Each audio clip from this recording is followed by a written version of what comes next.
Good point. Yep, thank you. All right. Yeah. That's all right. How are you? Hopefully everything will be. Ben from the Fourth Estate. Hi, Jack.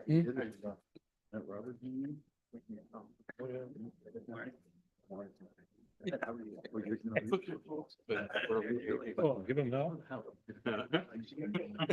We'll call this workshop session to order. I'll ask the Supervisor Runyon to lead us in the pledge. To the flag of the United States of America and to the republic for which it stands, one nation, under God, indivisible, with liberty and justice for all. Now a song. At this time, we'd like to recognize the employee of the quarter. And this young lady works in the tourism department. Lisa Grant's been with us for many, many years. And I'll ask that Heather to give us a little bio on Lisa. You got it. So thank you very much to everyone here, supervisors and the public, and also this staff in the tourism department. Lisa Grant has been really an unsung hero of Warren County workforce. She originally started in the treasurer's office and then would later transfer to the tourism department and eventually give more than 25 years of dedication to Warren County. She was original member of the tourism office and became key in the implementation of management and revenue generating of the new occupancy tax law. So beyond that, she also does a lot of the budgeting. She does all the budgeting for our department. She does meticulous accounting of the department finances. She's the custodian of the occupancy tax program, assists event organizers, evaluating and making recommendations and oversights to the committee so that we can give appropriate funds and recommendations to the committees to make those awards for each of the awardees or applicants. She would later she says, detailed database of those expenditures, making her a go-to person, which we will greatly miss when she retires, because we cannot take what's in her brain with us. Her responsibilities also include assisting me with the myriad duties of implementing the New York State matching funds. This is a program that gives us additional dollars to promote tourism opportunities to New York State, as well as proper management and budgeting, or in the thousands of dollars over the years to supplement occupancy tax revenue and help the tourism department. So on a personal note, Lisa's professional demeanor is only exceeded by her delightful, pleasant personality, her kindness, and her calm, measured manner of engaging with anybody she comes in contact with. She never hesitates to assist her colleagues, regardless of whether it's within her job just duties or not, and the detailed attention that she puts towards all of the projects that she works on.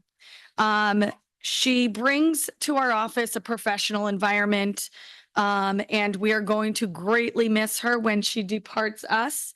Not too soon enough, because I still have more picking of her brain to do. But she is well-known, admired, respected, reserved, and loved by her colleagues, you as the supervisors, county leaders, and countless members of the business community, both past and present. We enthusiastically applaud this timely observation of Lisa as employee of the quarter, and thank you very much in front of this audience and the audience on our YouTube. And that we want to wish you congratulations and recognize and honor you. So Lisa, congratulations.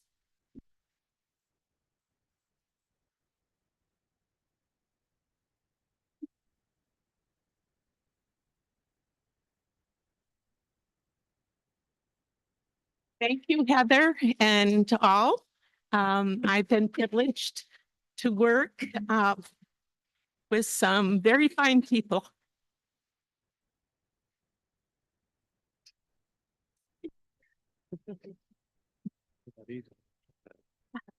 Both supervisors, department heads, and my coworkers. Thank you.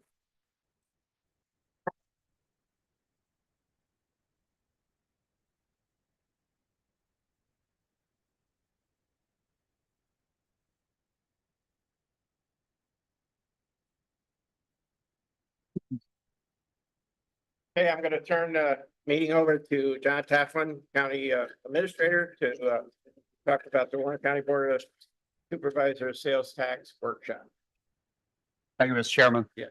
I do have, everyone has a set of the PowerPoint slides. I looked through these and I think back to one of my mentors, General Mattis, who said PowerPoint makes us stupid. So I'm hoping that that's not the case today, because there are a lot of slides here. But I want to talk through some of the background and some of the things that would change the impact of possible sales tax increase. If you look at the background, basically, New York has been collecting 7% sales tax in Warren County for over 50 years. Of the 7% collected, the state keeps 4% and the county gets 3%. We do not have the ability to just pass a local law and change the sales tax. We have to submit a home rule request to the state legislature. Both the Senate and the Assembly have to vote favorably on it, and then it goes to the governor, who has final approval. So that would be our next step if we determine that that's what we'd like to do. Oh, wait a minute. It's not moving. Okay. Right now, there are only 4 counties. We all know that, I think, pretty much, that are under 8% in the state. Warren, Washington, Saratoga, and Ontario. Ontario has already moved to increase theirs to 8%. Washington County intends to do that this coming year in 2025, and Saratoga has shown no indication of doing so. 17 counties in New York are above 8%, Erie being the highest at 8 3/4. Of all these, the New York State continues to keep the 4%, and any additional sales tax that's collected in those counties go to the county. Now, basically, this is where we talk a lot. We've talked a lot about distribution of sales tax. The bottom line is, right now, in our county, the New York statute lets a city in the county decide to keep half of the sales tax that's collected within that city. The city of Glens Falls has chosen to do that.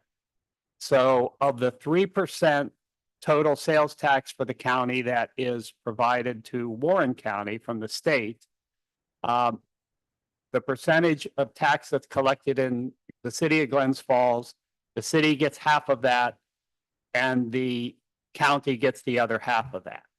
And then the state statute says the remaining 3% is distributed to the towns and the village in the county by assessed property value. So of the remaining 3% that's collected outside of Glens Falls, the city of Glens Falls, half of that collected is distributed to the towns and village by assessed value. The other half goes to the county. Then in 2002, we signed an agreement with the city of Glens Falls to give an additional 2% of the county share of that tax to the city of Glens Falls as well. So the question before the board, and this is what we want to talk about at the workshop, is should the Warren County Board of Supervisors submit a request to the New York State Legislature to increase the percentage of sales tax collected in Warren County to 4% overall, or 4% for the county, resulting in an 8% overall tax in the county. Additional sales tax revenue for the county for that additional 1% would be about 25 million, and I'll show you that amount later. So when you look at our county sales tax, this is where it comes from. $2.5 billion in taxable sales occur in the county of Warren every year. And this is how it's broken down. So one of the things, and this is a little bit squishy, what percent of sales taxes paid by non-residents, visitors to the county? Traditionally, we've always said it's been about 30 or 35%, roughly 35% now. So if you look at this pie chart, you start at the top, you see restaurants. That's probably 30 to 35% paid externally. Accommodations is probably all, almost 100% of visitors into the county. Amusement, big portion of that is visitors. Then you go down restaurants and gas. A lot of that is paid by visitors to the county as well. Some of the things when you get into building materials and on the left side of the pie chart, a lot of that is paid by residents of this county. And you look at our county budget last year, $192 million. The biggest chunks of our budget are funded by property tax and sales tax. And you can see sales tax at 41% is the highest percentage. What everyone needs to recognize is that state and federal funding stays relatively stable, departmental income stays relatively stable, miscellaneous covers grants and other income that revenue that the county gets.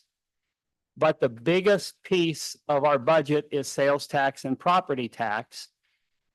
Increase in sales tax you could expect might, if this budget stayed stable like this, you would not have to assess as, you would not have to have a property tax levy to make up that difference, but they're linked together. You can't take sales tax independently of property tax because they're such an important part of our budget. And when you look at our budget over time, so the budget has increased roughly about 2.2% over the last 13 years. And you're going to see this in all of our line charts. There's a blip right at COVID, right at the COVID year. The budget looks a little bit weird and then it goes up afterwards. But overall, it's about 2.2%. Over the same period, the consumer price index has been about 3.1%. So I believe Warren County has done a very good job maintaining a reasonable budget over time. And one of the key points out there to the right is last year, the budget officer, Supervisor Thomas, removed $5.1 million from the budget in order for us to be able to balance the budget. So the 192 million that we had would have actually been higher had he not done that. So we did that to keep it, and we've never exceeded the tax cap, I don't think, over those years, the property tax cap. So these are our sales tax collection average. So there's no doubt sales tax revenue continues to increase at about 5% over that same period.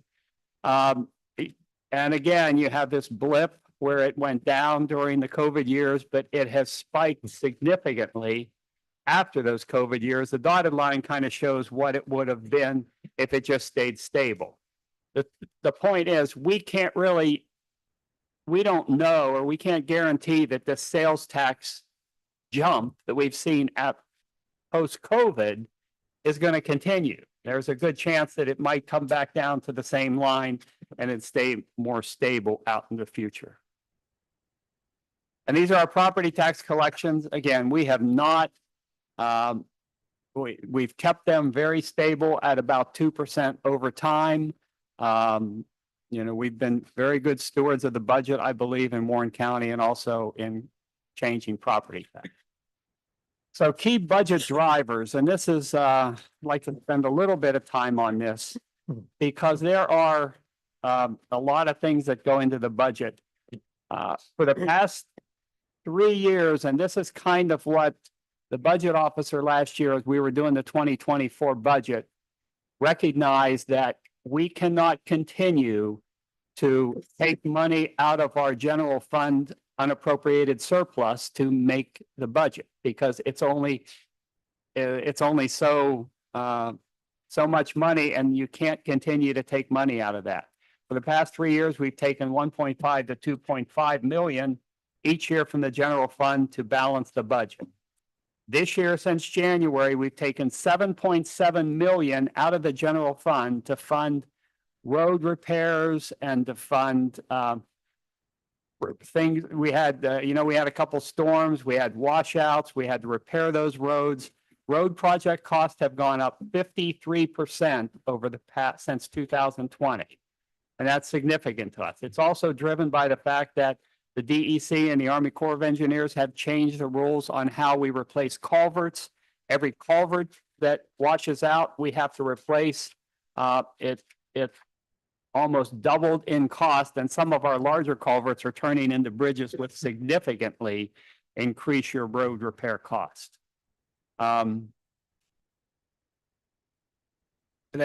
We are recommended by the state to keep enough money in our general fund unappropriated surplus to fund 2 months of the county's budget.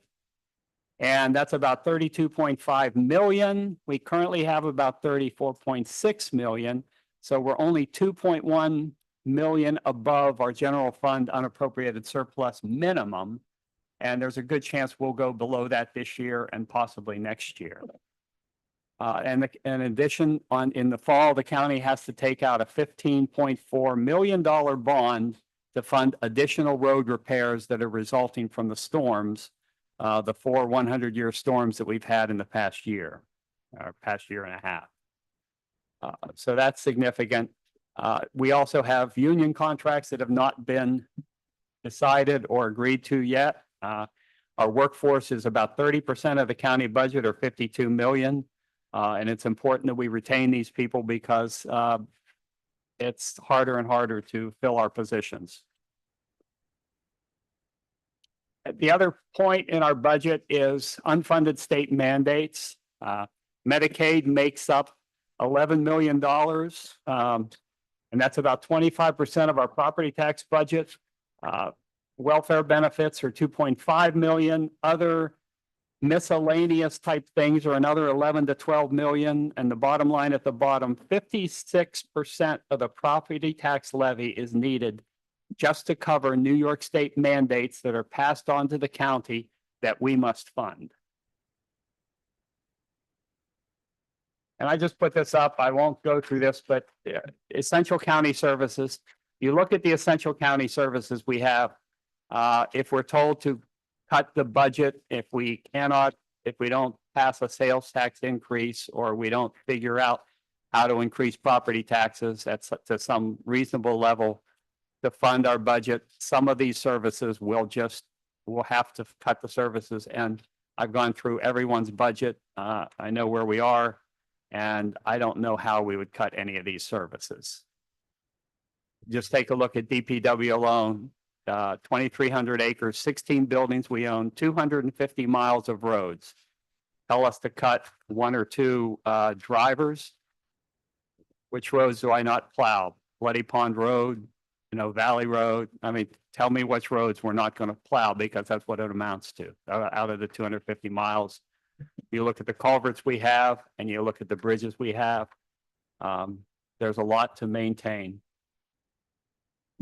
So this is basically the methodology we used. The treasurer's office did a great job on this. And the amount of an additional 1% increase to the county would be $24,798,888.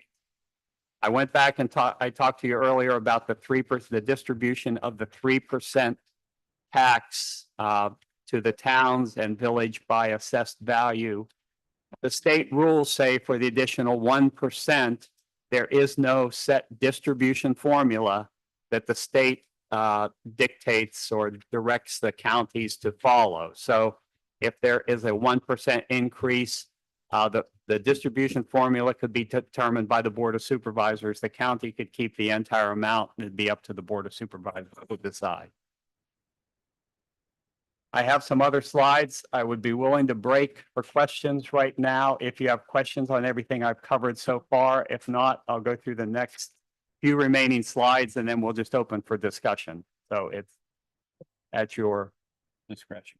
Supervisors, any questions so far? Has there been any discussion about charging sales tax on the short-term rentals? I know it was mentioned. The short-term rentals, that passed the legislature collecting sales tax on short-term rentals. It has not yet been signed by the governor. and we're just waiting to see if the governor signs it. If she does sign it, we'll collect on, we have 1,504 short-term rentals in the county, we believe. We know about 1,300 of them. We have a few that we aren't registered, so we collect sales tax on those. Supervisor McGowan. Thank you. Every year it seems that the state on these unfunded mandates seems to unfund some and keep dumping them onto the county. And they are services that the state demands upon us. My question is, what are we doing at the state level to, say this is unfair? If they unfund it and then demand us to fund it, when is enough enough? New York State is one of the highest paid tax states. And where do you draw the line?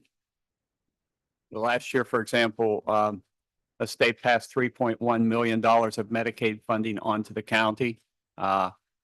And it was money that the state received from the federal government that should have been passed to the counties. We wrote a letter, NISAC wrote a letter asking the state not to do that.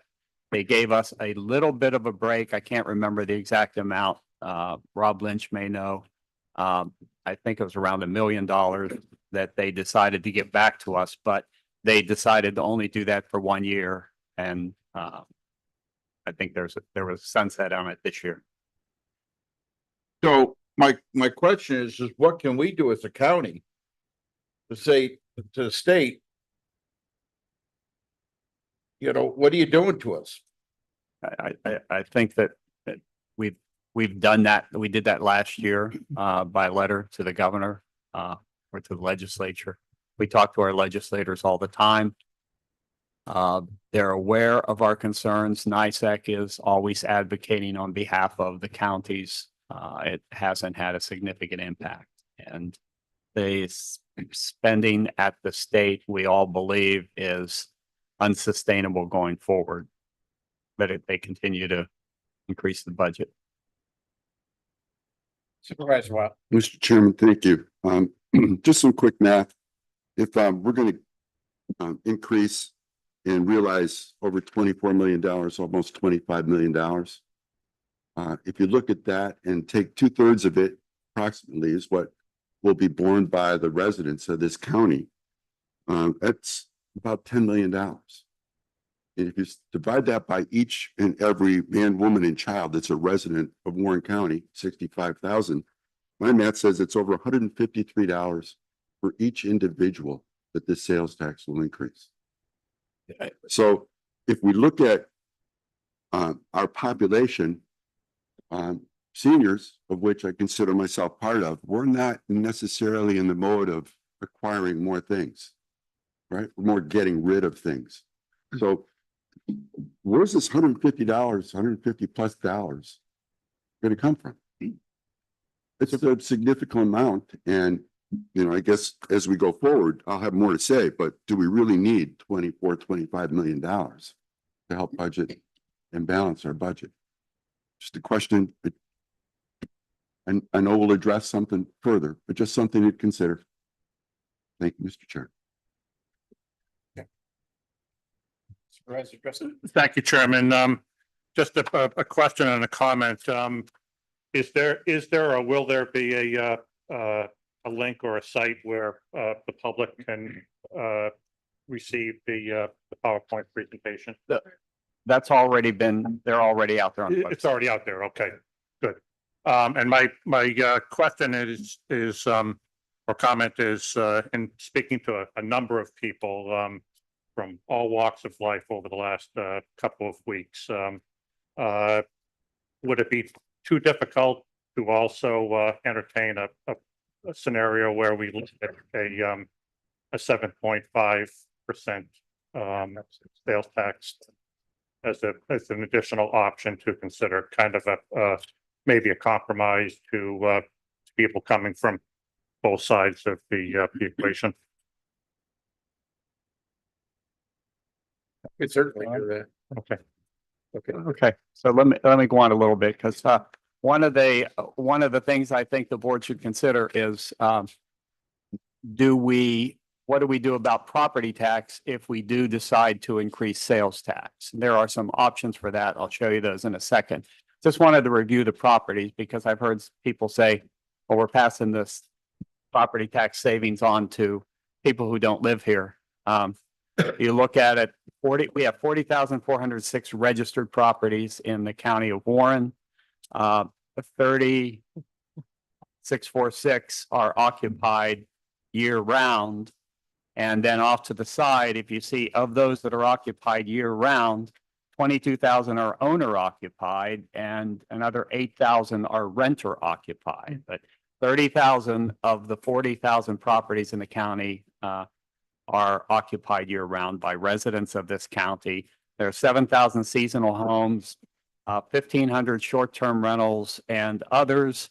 And the other category, actually, most of those are probably renters too. Those are kind of some of the modular home construction and mobile homes, things like that. Okay. Median sales price of homes has increased 33% since 2019. If we look at property tax offset options to consider, right now our county rate is 3.28 per thousand. That's how the tax is established for the property tax levy. We are one of the lowest in the state, just so you know. Our neighboring counties are above 5. So the average home price, what we did here is we took the average home price of $258,300 in the county. That average home has a tax bill of $848. And if there are 3 options there for decreasing the tax rate. So if you decrease it to 2.85, tax savings are 114, tax savings are 76, 3.07 tax savings would be $58. This is an art, and I need to tell you that we haven't really found a scientific way to do this. If you decided, because what happens, you see the red note at the bottom, if you decrease the tax rate, you reset the cap. So the tax cap is generally 2% each year. We try not to exceed that 2%. So you don't want to drop your rate to a level that is unsustainable for the future. So we'd look at several scenarios in thinking about a way to do that. But if we decreased it to 3.0 per thousand, this is the impact of that property tax reduction. You would see that was the slide that I showed you earlier. If it continued to go up, it'd be on the dotted line. But there's a possibility we could decrease the rate the first year and then maybe keep it stable for the next 3 years. And the savings would be over $300 for an average homeowner. Now, the other option you can do, if you don't want to increase sales tax, but you say the county, if you agree the county needs whatever amount, it may not be $24 million. It may be some amount less than that. But let's just assume that the county needed that extra $24 million. And you said, we're not going to get it with sales tax. Let's get it with property tax. You can see that our rate would go to 4.91 per thousand. An average tax increase would be $423 for an average home of $258,300. And we'd bust the tax cap by about 34%. And this is what your graph would look like if you did that. Okay. Mr. Chairman, this is assuming we need 24 million. If we determine that we need 24 million, what's the minimum we would need to maintain the budget? If you took a look at today, that's difficult to put your finger exactly on because we've asked the department heads, budget officer has asked the department heads to decrease their budget by 5%. We haven't been able to see that 5%, but in order to meet our expenses this year. Again, going back, we took $7.7 million out of the general fund unappropriated surplus to meet our budget requirement. So you would assume that we need at least $7.7 million going forward, and then probably increasing by 2% at least, or whatever the inflation rate is, and it's looking like it's getting down to about 2%. You'd need somewhere about maybe 10 million, to keep the budget, but then that would be stable spending, and that would be with no increases to other things going forward.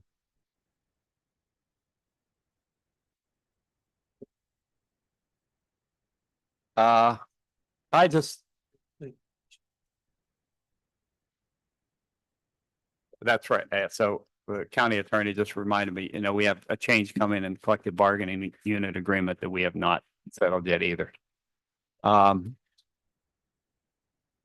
So there have been a lot of things, and this has been very difficult to figure as well. So I wanted to say, what are the average monthly expenses for a family of 4? And we took a look at the expenses that an average family has, looking at Bureau of Labor Standard, BLS, and looking at Forbes magazine and Chase Bank. And it's difficult to put your hand on, exactly what the expenses are for a person in this county.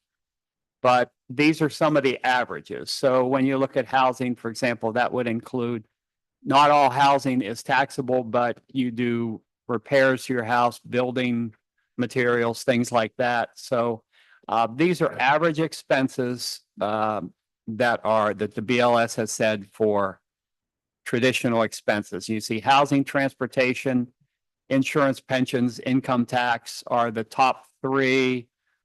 Groceries and food at about 1,000. We're assuming most of those are untaxable. Food is untaxable. Your insurance premium's not taxable. A lot of housing is not taxable. Healthcare and personal care, a lot of healthcare is not taxable, but personal care items that you use pretty much daily are. Entertainment, and then clothing. We were surprised that clothing didn't seem to be as high, but that was how the expenses pretty much broke down. And I was going to include one other proposal that we looked at. And this is just, I just put the slide in. I've had 3 emails or 4 emails from people saying that the percent increase in sales tax is 33.3%. Maybe it is. I can't see it. I come up with 14%. That's just because I look at numbers. I don't know, but I think percentages are deceiving when you start talking about percentages. So there is an option in the state. Last week when I was in Maryland has 2 weeks where they don't tax clothing about this time to let people get ready. And I had a resident say, why don't we look at not taxing clothing? The same here. 10 other counties in the state have asked the legislature to not tax clothing in their county. So I wanted to go back and I forgot just to highlight a little bit. Basically what it amounted to on this, I show back to these expenses. I show monthly expenses. We show what the current tax would be. Then we show what the future tax would be if we went from the 7% to the 8% or the 3% to the 4% for the county. An average person would pay, a family of 4, $32 additional a month in sales tax, or $384 a year. And I put that down at the bottom because, 2 Big Mac meals and 2 kid meals at McDonald's are going to come out to $36. So, and that's about what the monthly expense would be for an average person. And if you took out clothing out of that, you could decrease that to about $30 a month or $360 a year. But that's really that's probably close to the impact on an average person for a sales tax increase. And with that, I think I'm going to stop and let you talk, and I'll answer any questions if you have any. Thank you very much for your attention. Supervisor Well. Mr. Chairman, again, some math, quick math. I just added up all the monthly expenses. Multiplied it by 12, and I think I got almost $100,000 is the average income. Based on this, this chart. And I think that's significantly higher than our median income. So I'm not sure how it works out, but as I just look at numbers quickly, you're going, I what does it mean? Yeah, I thought the median income was about 94,000, but, yeah. But that's, Okay. you know, it's skewed by, and that's residents, but Supervisor Bruno. Thank you, Mr. Chairman. I've long questioned why we have 2 full months of reserve. I don't know where that came from. In a very simplistic way, to me, that assumes that the county for 2 months would have 0 income, which is completely unrealistic to me. So I wonder what eliminating 1 month of that, what effect would that have? What could we do with that? If we did that, and is it feasible? I think that number just came from the controller's office is what they project each entity should have, whether it be your community or your thing. I know in 08 when we ran into trouble, we were around $6 billion a month Right. just to get the payroll through. And I think that's why they came up with what you should have on hand to function. I think it's a subjective number that came from the It's an controller. arbitrary number. And maybe the formula too. Again, I just wonder if it's necessary and what the effect would be if we did not maintain that. Supervisor Bean. Thank you, Mr. Chairman. I brought this up last night at our board meeting and afterwards, a young couple who have moved into Johnsburg approached me. The young man had been in Colorado for a few years. And when he was living in Crested Butte, oftentimes in retail operations, walk in and when he would have paid, they'd say, "Are you a local?" And they would charge the local 6% and then everyone else 8%. I don't know how that works, but I was rather surprised that that was even an option. So and again, I do realize we are talking Colorado versus New York. I'm not so sure how New York would view that. I can answer. Legally, there's no such mechanism in place under the New York State tax law. How would you do that? Anyone else in the board? Any questions for John's presentation? Supervisor Runyon. Thank you. I think if we need to choose between sales tax and property tax, we should go the sales tax route because property tax affects all of our residents and sales tax does not. And as far as the 2 months of reserves, that is recommended by the comptroller. It's actually a low number. We reserve 3 months, but you never know when something catastrophic is going to happen. You do need to have some sort of funding if, say, all of a sudden some revenue you're expecting doesn't come in, or you have a major disaster with the roads, you need to have a surplus. I don't recommend going under two months. Supervisor Driscoll. Thank you, Chairman. Could you remind us of the consequences when a county doesn't meet the 2% tax cap as far as cost for that, please? Go ahead. Well, thank you, Mr. Chairman. There's really there's no punitive impact for exceeding the tax cap. It's just that we've set it our practice in accounting to avoid doing that where possible. If we do exceed the tax cap, we just need to notify the state that we have done so. But not, doesn't that have an impact on our school taxes? I don't know. I thought it did. I may be wrong. But no, I'm looking at Rob Lynch who's shaking his head, but yeah, I don't think so. okay. Thanks. Supervisor. I was just gonna say, I think the 14% versus 33% is the difference between 7% and 8% and 3% and 4%. Not that I find it wildly germane to get fixated on, but. So if we raise our sales tax from 3% to 4%, Oh. our portion, I think that's where that number comes from. Supervisor Diamond. Thank you, Mr. Chairman. This is a question for the county administrator.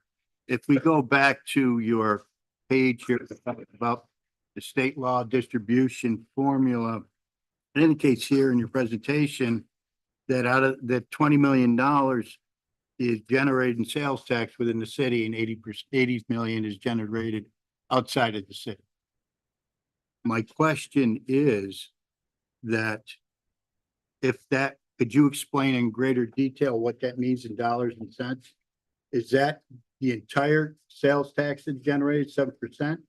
Or is it, because if you look at the city's budget, they budget on an annual basis anywhere between 3,300,000 and $4 million. So can you tell me a little bit more in detail how this 1% increase would affect the dollars, the sales tax coming into the city of Glens Falls? Okay, so that, those were backup slides that I had. And the 100 million, I used just to make it more simpler to understand. So that 20 million for Glens Falls was just collected in Glens Falls was just an example to show how the distribution formula worked. But then to your question, right now, the rule is that the city of Glens Falls has a statutory authority to preempt from the collection of sales tax, in that every bit of sales tax collected within the city of Glens Falls, the city, when they chose to do that, gets half of that. So of the 3% currently collected, of the 7% collected in city of Glens Falls, New York takes 4%. They provide the additional the remaining 3% to the county and the city. The city keeps 1.5% of that, and the county keeps 1.5% of that. If we increase under the statute, if we increase to 4% share of the 8% total, again, the state would take 4%, they would return 4% to the county. There is no statutory distribution on that additional 1%.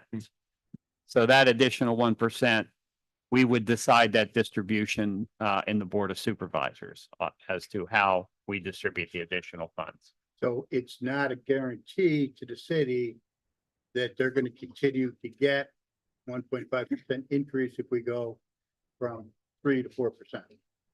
There's no guarantee in the city. We'd have to vote on that. So that is something that this board would ultimately decide, because as you mentioned earlier, we have a formula right now that's in place based on assessed value.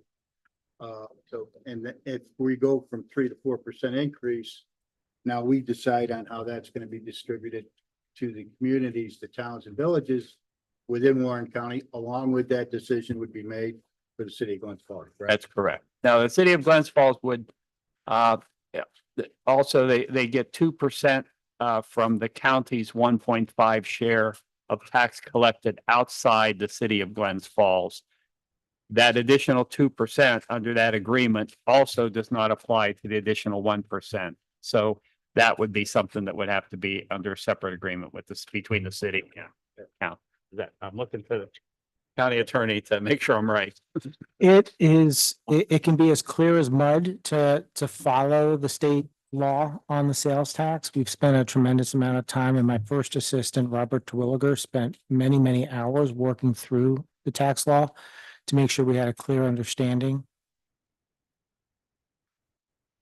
I think rather than talking about 50-50 or 50% split, it is better to use the actual percentages, because that's how the state statute is written. So going back to 1968, the county could enact a sales tax up to 1.5% and keep all of it. At that time, the county enacted a sales tax or recommended a local sales tax of 3%, which is the rate that has stayed the local rate since 1968. Because the county elected to do a rate higher than 1.5%, state statute gave the city of Glens Falls the authority to do what's called to preempt, which means to exercise their right as a listed municipality to collect 1.5% inside their jurisdiction of the city. So the practical answer, what we've been doing as a county since 1969, the following year when Glens Falls 1.5% rate became effective, is splitting the sales tax collected in Glens Falls 50-50. And that's worked mentally for thinking how you think through the tax. But the reality is the city gets 1.5% of what's collected. The county gets 1.5% of what's collected inside the city. This discussion is about something more than the 3%, which is not authorized by state statute right now. Warren County has no authority on their own to increase the New York State sales tax from 7% to some number higher than 7%. So any increase above this current 7% requires state permission, state authority, not permission. They have to actually enact a subsection in the statute that states what the percentage is going to be. But the county is also removed from those other requirements that flow from the city having a 1.5% tax and the county having a receiving 1.5% of the tax. Specifically, there is no formula that requires any distributions of an amount over 7% to any municipality, absent some agreement or authority from the Board of Supervisors. So as a starting point, any percentage over 7% under the statute is not required to be distributed under the formula that Warren County has been using and continues to use as of today for the 7% sales tax. It's an additional amount. And there are default positions and positions through all of the counties that have enacted a higher rate of how they do that. Some counties keep all of it, right? But that becomes some distributed. And then the question is, how does it get distributed? But it's not the 3% that's part of the conversation. It's the percentages above 7% that are approved by the state legislature. That would be the focus of that distribution conversation. So from a statutory legal perspective, the first question is the rate going to be increased? How that rate, what happens with that? Does it stay at the county? Does it go through some form of a distribution would be a secondary question on whether the rate's being increased. But there is no requirement that the city receives more than the 1.5% or that any municipalities, towns and villages, in effect, are receiving 1.5% of the 3% of sales tax that's collected outside of the city of Glens Falls. So there's parity on the percentages that are shared between the county, the city, and the municipalities as a whole. And the state statute mandates that the only method for distributing the town and village share of the 1.5% is by assessed value. And if you follow that, you understand sales tax distribution under tax law. Supervisor Connor. Thank you, Mr. Chairman. I mean, the fundamental question before us is, how are we going to pay for general municipal government going forward? That's the question. And we all knew that the salary adjustments that we made 2 years ago, that there was no revenue offset on that. We knew that. We discussed it. And we knew that when we moved to take mortgage revenue to support our mass transit, that was a loss of whatever it ends up being. I think there's a percentage, but 1.3 million dollars of lost revenue on the mortgage tax side to support the mass transit program. And that alone, those two items alone, and there were others, was over $6 million. Just there, $6 million with no revenue offset. And that's apart from annual COLA increases for our labor force. That's apart from energy increases, any inflation, cost of operating government, cost of equipment, trucks, etc. So, I commend you, Mr. Chairman, and the county administrator. No one likes raising this type of question. I mean, how could you? Right? I mean, who in the room wants to raise the cost of anything on anybody? Answer, no one. But that's the reality in front of us.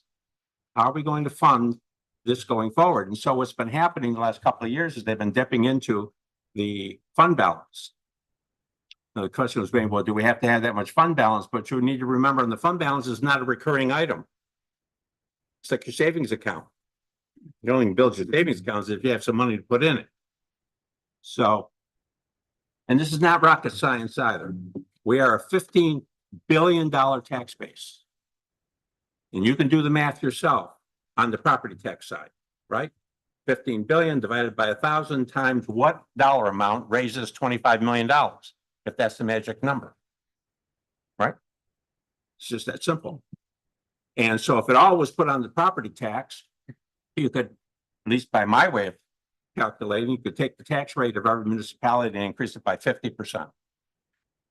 Because we presently raise on $15 billion of assessed value, we raise 50 million, do we not? So if you want to raise 25 million more, that's what the impact is on the property tax. And, you know, generally, proportionally, you could double your town, you could increase your town tax 50 cents more. And we have tables to show what your tax rate is, and you can calculate that. So that, for me, that's the question going forward, is how are we going to continue to pay for municipal government going forward? And there are those that think we should increase the sales tax, and there are those that think, no, we should increase property tax. There might be those that think we need to do a combination of both. And there are those that say we shouldn't do any of that. You should emasculate general municipal government. But that's the question that's before us. And it's a very serious question. It's a very important question going forward. It's how we're going to pay for general municipal government going forward. And I want to commend the budget officer and the chairman and those that were involved in setting the meeting today, because we cannot continue to go to our fund balance. It's gotten us this far because we had managed to build the fund balance. But you keep doing that, that's going to be gone. And then it's going to cost even more going forward. So is it property tax? Is it sales tax? Where do you come down on the issue? Just wanted to kind of frame it here a little bit. Thank you. Mr. Chairman, can I add just one more? For the review of tax law, it's very apparent and clear that every county who has an approved percentage over 7%, that it has to be renewed. Currently, the renewal period looks like it's every 2 years. So it's not a one done and you walk away and it's there forever. The county would need, much like we do for the additional mortgage recording tax, you would need to, through municipal home rule, request the renewal, refixing of that additional tax rate, because it will have an expiration date if it's enacted with an effective date of January 1st, 2026. It looks like, because that would be the earliest possible date for what we're discussing today in 2024, that it would go for 2 years and then need to be renewed after that 2-year period. Yeah, that was a good point that the county attorney made that I should have made during the presentation. So basically what would happen if we were going to request an increase to our sales tax, we would prepare something for our legislators who would submit it to the next legislative session, which begins in January. If it passed both the Assembly and the Senate and is signed by the governor by the end of next year, the earliest it would be in effect in this county would be 2026. Supervisor Wild. Thank you, Mr. Chairman. A statement and a request. If I think about the distribution of this additional percentage, whatever it might be, it makes me think back to how this board addresses occupancy tax. It's going to be an amazing discussion, and I'm not necessarily looking forward to it, but the prior supervisor that spoke is right. We have an issue. We have to figure out some way to deal with this. And one of the things he didn't mention was reducing costs. And I'm not so sure that's going to be so easy for us to do. The request I have, though, is that there are many other counties within the state that have increased their sales tax. And I'm curious what the impact over time that increase had on the residents, their local economies, and their businesses. It should be pretty easy to find out, I would think, because many of these counties have done it. We could probably look at what's going on with their economies. I would like to see what that's going to mean to us also. So if that's something we could do before the next time we meet and discuss this, I'd really appreciate having some insights there. Any other comments from Supervisor? Yeah, thank you, Mr. Chairman. Yeah, just a comment.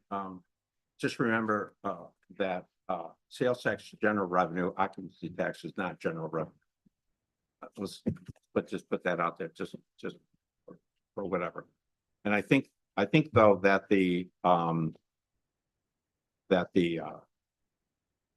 I'm not sure where I am on this at this point in time, but I can tell you that whatever we do, I think that we should keep in mind that we're here as a county, not as a municipality, and that perhaps if this were to be done, all the revenue should stay with the county, and then we all benefit based upon our assessed value, do we not? Because every dollar of general revenue that comes into the county, we all benefit based on our assessed value, because that's a dollar that doesn't have to be raised in taxes. And so that's an idea that I think is worthy of discussion. Supervisor Morlino. Thank you, Mr. Chairman. I just want to put in my little 2 cents of smaller numbers. With this 1% occupancy tax, if a family, singles, anybody sitting in the audience, do they spend $10,000 a year on everyday life, not counting cars, boats, things like that in the upper class? And on the average family doesn't spend $10,000 a year. And $10,000 a year at a 1% increase is $100 a year to the taxpayers.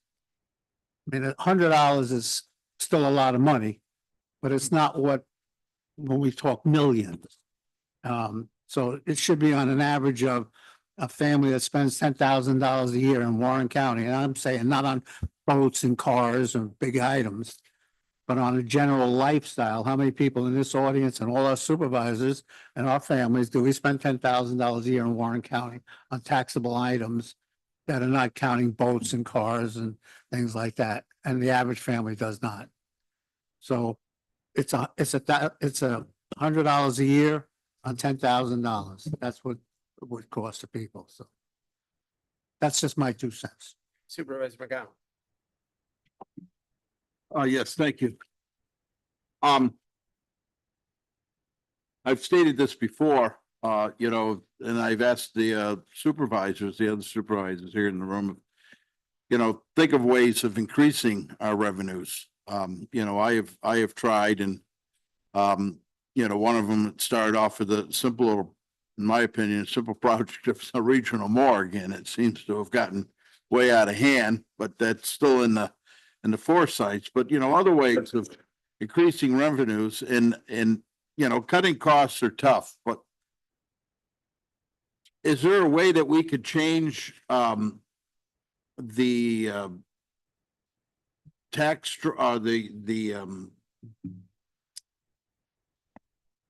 bed tax, thank you, you call it bed tax, property tax. Always here for you. Thank you, Dave, I really appreciate it. But, is there a way that we could change that structure a little so we could, let's say, grab some? You're saying that 35% of the sales tax is coming from out of town, why can't we apply some of that percentage of that money toward our roads, that these people that come in and to help offset, you know? I know that's a killer, especially with these culverts coming up.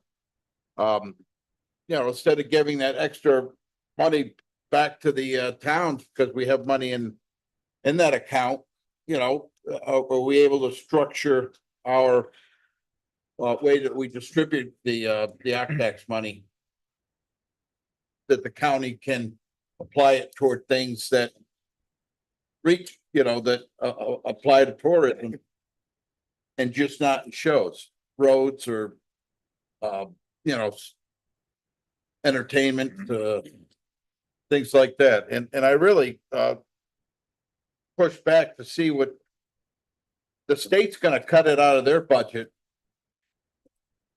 That's not fair for the county. They're just saying, all right, the county's gonna take it over. Medicare, you know, welfare, and they're high ticket items, and, you know, I understand that we need them, but it's just get way out of hand. But finding another, you know, other options of revenue would be great, because I know most of the towns in the city, you know, I know the town of Queensbury did a reassessment, and my taxes went up. Also, a home in the city of Glens Falls reassessed, and, you know, and their prices have gone up, and I'm sure all the other supervisors, you know, or either have done that in their towns toward the property tax. But my question, the other thought I have is, we're basing this on our sales now. What's gonna happen to our big ticket items at a 1%? I mean, the average car, you know, it's $45,000. And that 1% adds on to a monthly payment. And then I think of, you know, the elders that, you know, are on fixed income. So I'm really not in favor of raising sales tax, but finding other ways of bringing in revenue to help some of this offsets, and really just looking to see where we can just cut like the state does. Thank you. Anybody else wish to? President Turner? Yeah, I'd like to just kind of piggyback back around where what Supervisor McGowan and Runyon were talking about this short-term rentals. I know the bill is on the governor's desk to have a state registry so that we can start collecting sales tax on short-term rentals. And if my calculations are right, based on occupancy tax, we could be looking at possibly another 4 million a year on that. So I have written to the governor myself, asking her to sign that bill. I believe that she approves of it, wants to sign it. So, you know, that's other revenue that we could be looking at coming in the near future. Anybody else? Supervisor, Thank you, Mr. Chairman. Having heard all this, and I'm very interested in hearing what the public has to say, a lot of us have asked, including Mr. Driscoll today, 7.5%. And if that brings in half of 24 million, and if the county administrator says we need about 10 to 12 million, it seems like 7.5% is the ticket. It really doesn't seem like we should be overtaxing, just because the people who I've asked this say, well, if you're going to do it, you can just do it all at once. Just go to 8%. You don't want to go through the heartburn of having to do it 5 years from now or something. But I don't think that's a good enough answer. And when I press those people on it, there's no further answer. And so if we really need 10 to $12 million, I don't think we should be attempting to bring in $24 million. I also think when we're trying to cut expenses, if we do enact something that comes in effective 2026, then we should be thinking about our 20 salaries and how maybe those could decrease. If we decrease them by 50%, it's $200,000 in savings. It's not a lot, but it's both form and function, in my opinion. Thank you. Supervisor Driscoll. Thank you, Chairman. I'd like to thank the chairman and the administrator for what I think is an excellent report.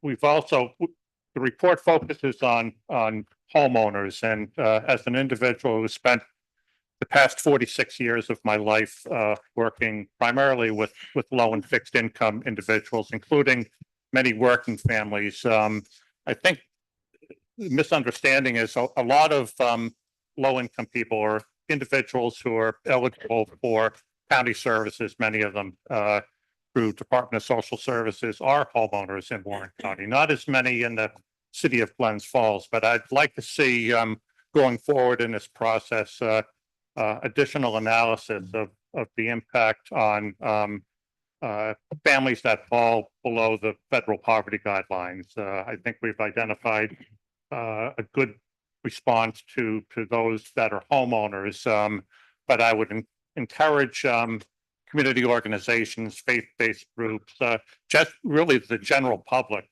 who many of those people are neighbors. They work with us, they pray with us, and they go to recreational activities with us. They're part of the community.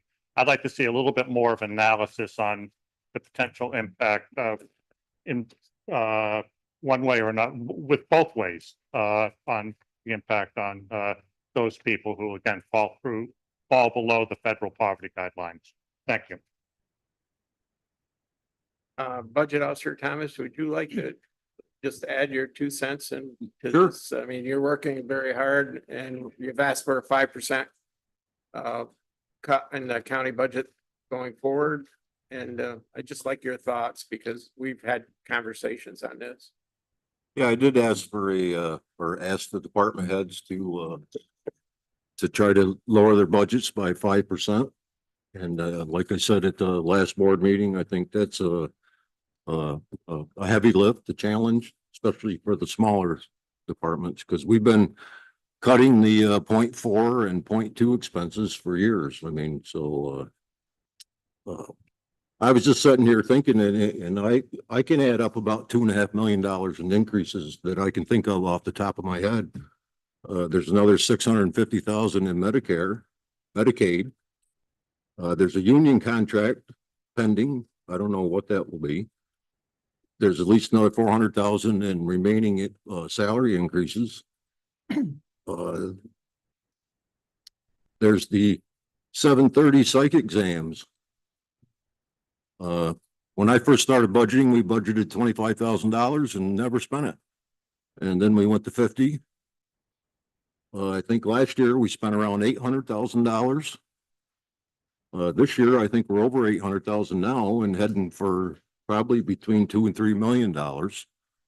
And this is an expense that probably 3 years ago, New York State paid 50% of that expense. So obviously New York State knew something that we didn't. And they withdrew their 50%, and the prices skyrocketed since.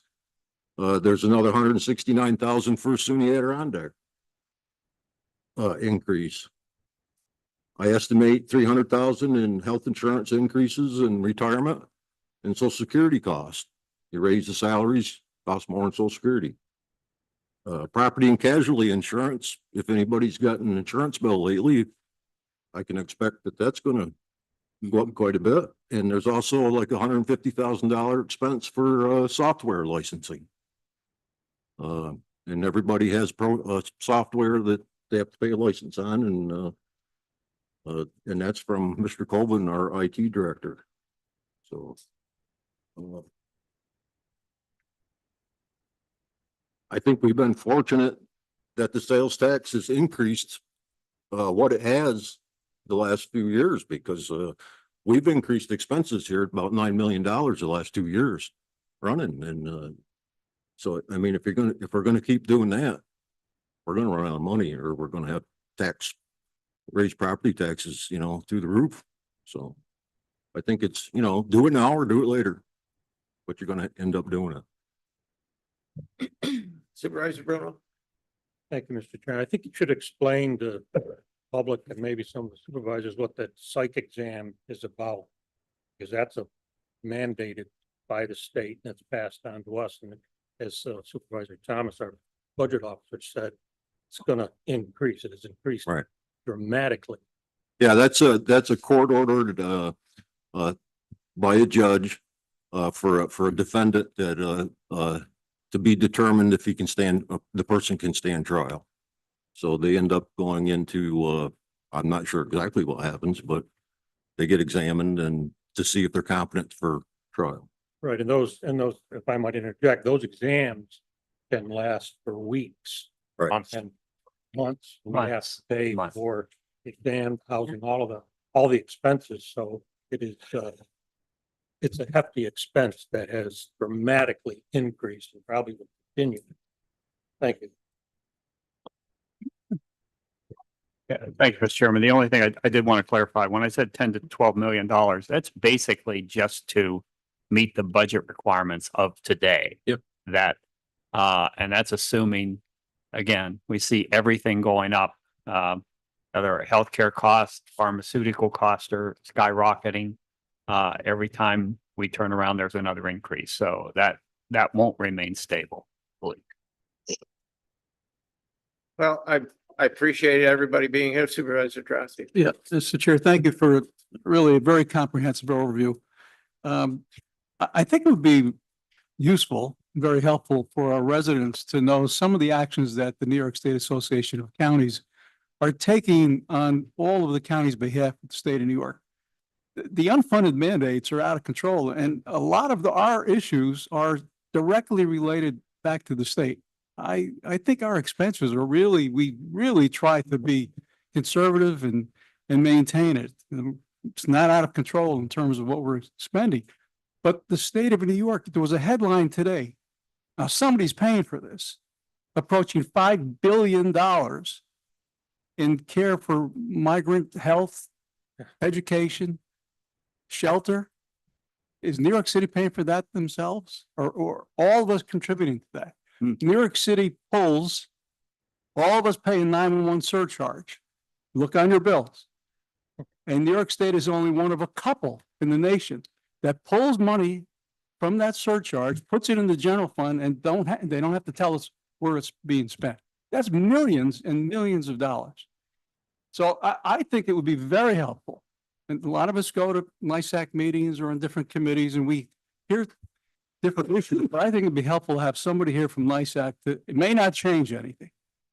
We know our legislators are helping, but for our folks to be able to hear, you choose to live in one of the highest tax states in the nation. Okay. We voluntarily do that. But here's how that tax rates are impacted at the local level. I think it would be very, very informative for our folks to hear that. Thank you. Oh, I appreciate Supervisor McGowan. Thank you. To add on to that, Supervisor, how about getting some of our Albany representatives up here? Because that's where we have to pressure. The people need to talk to them. I think we run a pretty tight ship. Supervisor Thomas does a phenomenal, and he has for years on that budget, and he crunches the number, and he's really good at that. But I agree with you. It's the state mandates, and they just keep on funding him, and it's out of control, and it's not fair to pass it on us. So is there a possibility to get some of our representatives from Albany up here with our public? Because that's who we have to talk to.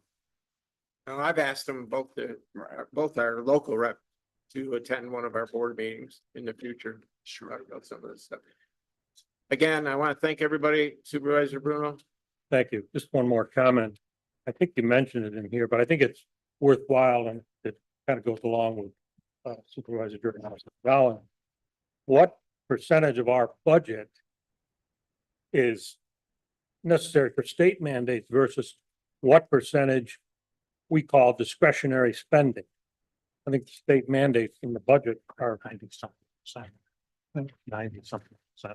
State mandates. That's already been figured, I think, hasn't it? I had There is a chart that we send out every year on the mandates. It goes in your tax bill. Right, it's I think we pretty hefty. we talked about not sending it out anymore. Just State recently. mandates, that portion of our budget far exceeds, again, what I call discretionary spending. Thank you. Okay, I want to thank everybody for coming. There's a lot to digest. Obviously, this is going to be months in the making if we decide which way we want to move forward. And I thank the public for coming out. I will take very short comments from anybody who wishes to address the board. A couple minutes tops, please, and please state your name and your address for the record, please. Hi, I'm Robin Larkin and I live in Queensbury. I'm also a mental health counselor. I am here because I always like to, if I can bring information to the table, that's what I'm going to do. For 14 years, I lived on the border of Saratoga and Schenectady County. Saratoga 7%, as you know, Schenectady is 8%. It was said people adjust, you don't pay attention. Oh, we paid attention. If you had to make a big box appliance purchase, we'd all remind each other, oh, don't go 3 miles down the road to Schenectady, you go up to Saratoga. We made those drives and we did it all the time. So where our sales tax income will come, whether it will go up or down, based on that, people can just run down to Wilton, they're going to do it. Absolutely. And I speak to that. I lived it. I also wanted to come as a, as a middle class person, and I've also been poor. 1% on a $700 purchase is $7. If $7 isn't a lot of money to you, awesome, fantastic. But $7 will feed a family lunch for a week. It will buy them, or it will buy them new toothbrushes and toothpaste.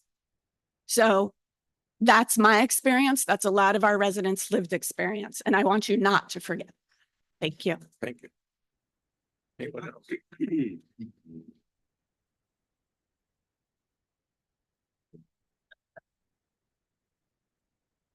Morning, my name is David LaPel. Day this meeting was announced, stock market took 1,000-point nosedive. That wiped out a lot of people's 401ks. Something that has not been mentioned at all in this meeting today is the 15% national grid rate increase that everybody in this county who likes to have lights on is going to have to pay for electricity.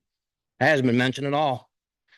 I look around the room with the supervisors, and most of you, not all of you, are of the age that you don't have kids at home. I do. A lot of people do. A lot of people I've talked to do. So that means you haven't been to a grocery store and had to buy a full load of groceries like I did last week. Cost me $400. We went to 2 different stores because my wife can work a budget better than anybody I know. And that $400 barely filled the back of my Subaru. I don't know where you guys think people make $100,000. I make 65 between my wife and I. I'm on a fixed income. I'm a retired Warren County employee. And I can tell you, as a retired Warren County employee, I've seen a lot of money wasted over the years, and I used to work here. When I worked here in 2004, when I started with the sheriff's department, the inmates used to cut the grass, not only here, but they used to cut it in Warrensburg and everywhere else. That was stopped. That used to be a money saver for this county. A lot of programs used to be money savers for this county. Recently, this board voted to give $400,000 to that money pit of despair known as the Winter Dream after $3.5 million. You guys talk about 1% increase. What you're not going to understand is the contractor that has to go to Home Depot and buy materials. Who do you think he's going to pass that 1% increase on to? He's going to pass it on to whoever's paying the work.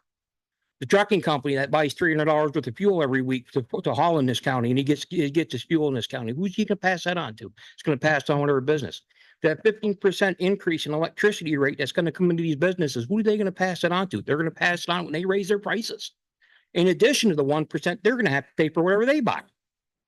It's not going to be 1% just over the rate. It's going to be 1% on over everything stretched out over time for all these little things. I I live in North Warren Central School District. Every single family, as Supervisor Mayday can attest to, qualifies for free meals for breakfast and lunch because of the income. We don't make $100,000 up there. Nobody really does. At least not with kids, not in the school district. And then we're not the only district that's like that. But I don't know where you think people are gonna afford this. We're already paying enough for inflation as it is. You go to open any paper, open any business section, go to any news outlet, they're all saying the one word, possible recession. And you want to raise taxes? It's mind boggling. I'll tell you what you do. You do what the general public has to do. You do what I have to do. We tighten our budgets. We cut spending. We find ways with our own budgets to pay for things. You guys should be doing that. Not saying, gee, what do we do? What you do is you look to your own, you cut your spending. It's not hard to figure out. Everybody else has to do it. It should be you guys doing the same thing. And I'll tell you what else. You guys want to keep raising taxes, and there'd be more people sitting in these chairs that come next election. That won't be you people, because all you need to do is you want to gauge how the public thinks about this. Go on your own Facebook page right now and look at the comments that people are making. Go on the Town of Johnsburg Facebook page that Supervisor Bean can tell you about. Go to their comments. If you think people are happy about this, you're not really paying attention. I'll leave you the words of Dr. Joseph Warren, who wrote this on June 15th, 1775. If the timidity of some and the treachery of others in this town do not ruin us, I think we shall be saved. It's funny how history repeats itself. Thank you.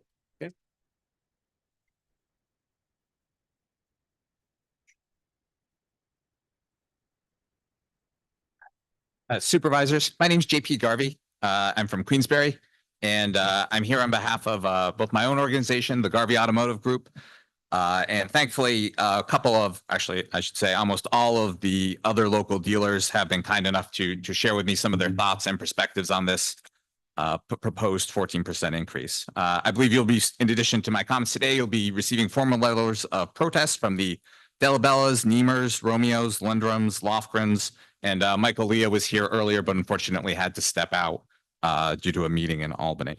A few quick stats about our industry. I'll try to keep this short. I apologize, but I'm consolidating 3 pages here for time. 13 new car dealerships in Warren County, 61 vehicle, power sport, and aquatic retailers overall. And new car dealerships pay nearly 16%, excuse me, of New York State's sales tax revenue, corporate tax revenue, and payroll taxes. So we think we're pretty close to the people when it comes to sales tax, and we collect a significant chunk of it. The county's estimate is that we're responsible for 10%. Our economist thinks we're a little bit more, probably 14 to 16%, depending on the month. Every dealership in Warren County is owned or operated by someone that lives or works here every day. We understand the county's justification for the proposal, higher than anticipated one-time expenses due to construction costs and storms. 400-year storms in a single year seems like a lot, probably not quite 100-year storms at that point. New unspecified ongoing charges related to SUDI Adirondack and CDTA, an attempt to shift tax burden onto tourists, and the desire to keep property taxes low for many years to come. Our opposition is based on 3 primary factors. Concern for our customers and fellow citizens and residents first. Second, for the county itself and the living environment for the people that work and live here. And then lastly, for ourselves and our status as employers within this area. Our customers and fellow residents over the past 5 years have been facing what's widely called a cost of living crisis, right? We know that inflation is up 25% over the past 5 years. Common household items, especially food, are now more expensive than they've ever been before.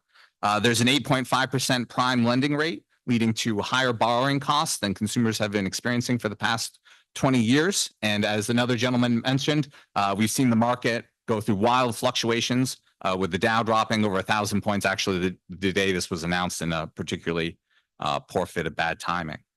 More importantly than that, though, one of the most important metrics of economic health is our consumer savings rate. And right now, citizens are saving less than 3.4% of their household income, which is less than half of the long-term average. It's very clear that the inflationary costs are hitting household budgets hard, And right now, if someone's hot water heater broke, $600 to $800 out of pocket expense, most people could not pay for that with cash. They'd have to go to credit cards, debt financing, something like that in order to carry the cost of that expense. So we're extremely concerned about the impact this will have on our customers in the terms of their monthly payment for their automobiles and how that will impact their spending patterns as a whole. One of the things that's sort of unique about automotive sales tax is that unlike other sales taxes, it follows the consumer home. So regardless of what we do with sales tax here, if our customers, if our residents buy their vehicle in Vermont, New York City, it doesn't matter. All of that, they're taxed at the Warren County rate. Regarding our health as a county, New York State is consistently ranked number 50 of all 50 states worst in net total negative migration.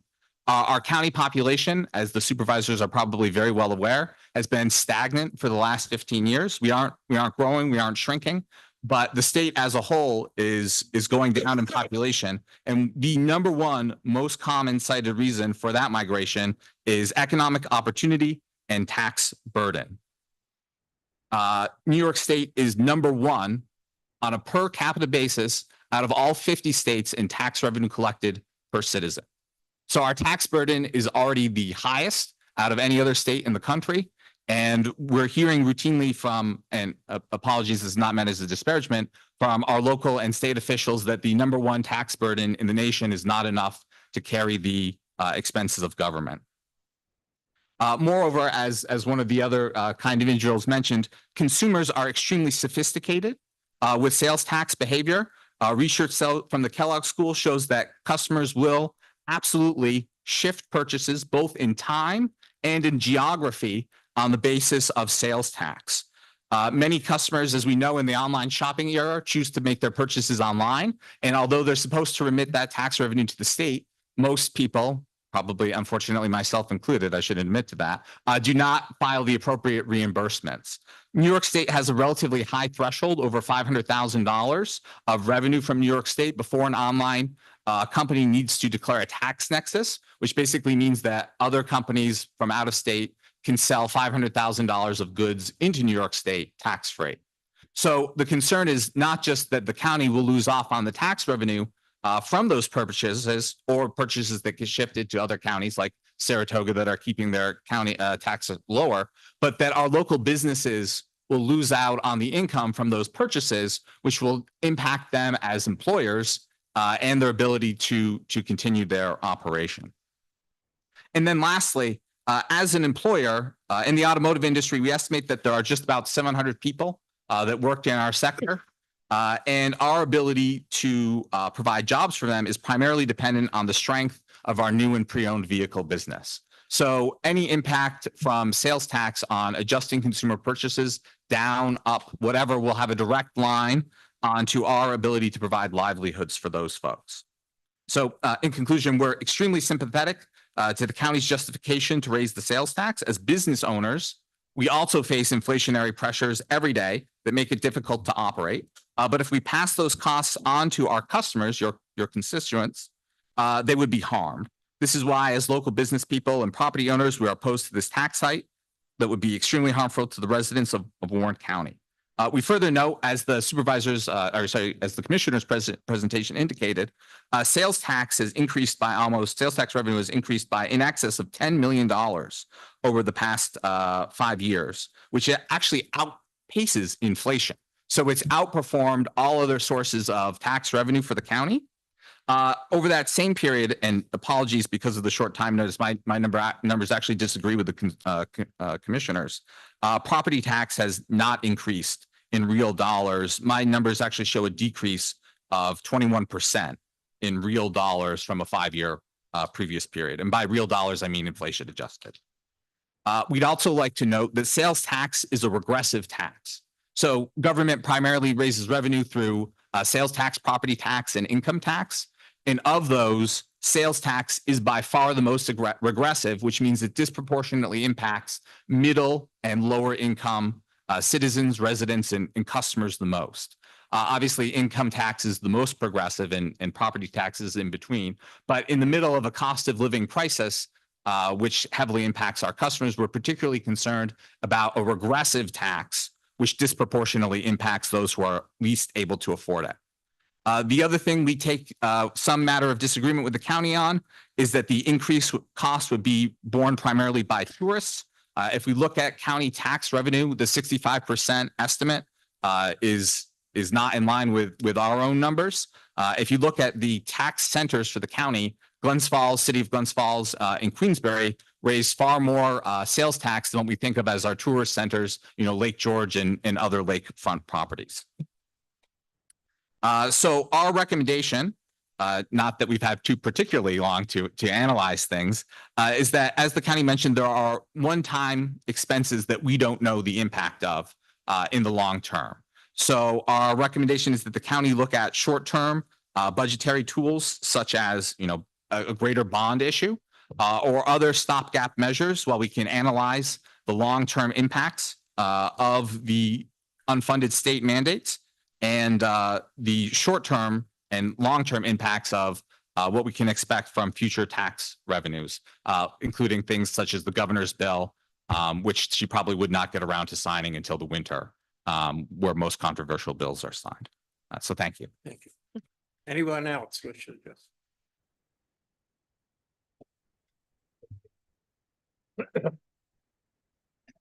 Thank you, Mr. Chair, supervisors. Mr. Garvey stole all my best material. So Mike Parwana, town of Queensbury, flaming liberal. And I say an increase in sales tax is a hard no. I know I'm going up against the rock-ribbed conservatives on that idea. What a flip that is. I work for myself, so I've been sitting here not getting paid. 9 of you are collecting a salary. The rest of you are collecting 2 salaries to be here, which seems like there is a certain conflict of interest between towns and the counties. You could save half the money of this, like Nate said, you could save a lot of the money from this organization by switching to a county legislature. So you could consider that as a cost savings measure. But I think the big point is that, as someone who runs a business and who knows people who run businesses, you are talking about taking away a competitive advantage for business, for retail businesses, throwing away a competitive advantage. It is a 33.33% tax increase because you have the ability, you are right now charging 3%. You're planning on charging 4%. That is a 33.33% tax increase. There is no retailer down here on the strip who's going to put up a sign and say, our prices are 33.33% higher. No one's going to do that. That is like just mind-boggling that we would consider increasing the sales tax. When I watched that, it was a great presentation. Thank you. I watched the presentation, and what it was clear for me was that there is no need for an increase in taxes.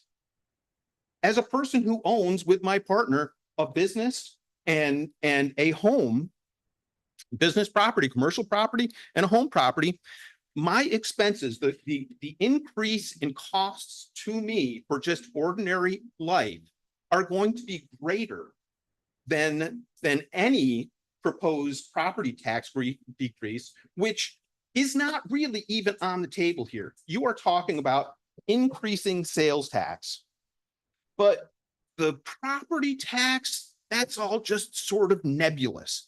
If an auto dealer did some sort of thing like that, you'd call it bait and switch, and that would be fraud.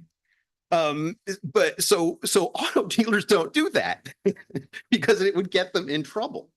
You could go ahead and you can pass a tax increase for sales tax, and we don't know as voters, as citizens, we don't know what you're going to do with the property tax. So I want to get to the positive because there's a lot of negative about all of this. We do have a really strong positive in the fact that we have a lower sales tax rate than all but 2 other counties in the state. And we should be, maybe, we should be promoting it. We could take we should take occupancy tax money and run $1 million advertising program. Come to play and then stay another day and shop Warren County. Increase the revenue. I run a business. If my expenses are so high that I'm getting in trouble, I'm like, okay, I got to sell another chandelier. I'm going to get out there and sell more. I'm going to make more money. So, I don't focus on, geez, I scrapped, $5 worth of steel.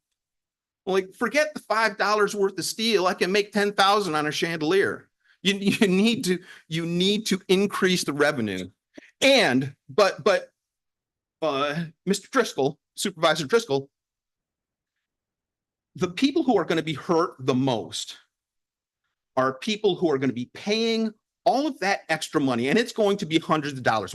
I looked at it. I figured it's about $270 per year per person on average for residents in Warren County. We can quibble about the number. Maybe it's 150, maybe it's 200. Family of 4, it's going to be like $1,000. Somebody near my property, my commercial property in Queensbury, just down the road is a trailer park, and there are hundreds and hundreds of people living in those trailer parks, families with a couple kids.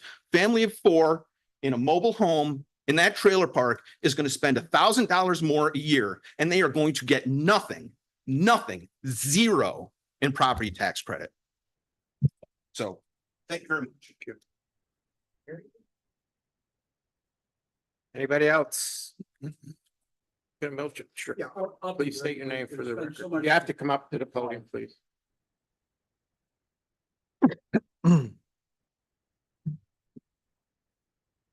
There's been substantial talk about which tax to increase, but not much about cutting costs. There is apparently the county department heads were asked to submit a 5% reduction in their budget.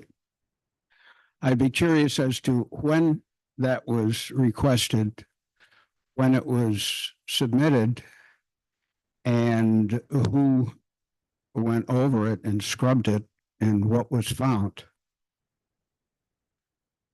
Frank, you want to respond? Yeah, it was about a month ago. I asked to talk to the department heads. We had a meeting, and our budget meetings start here next week.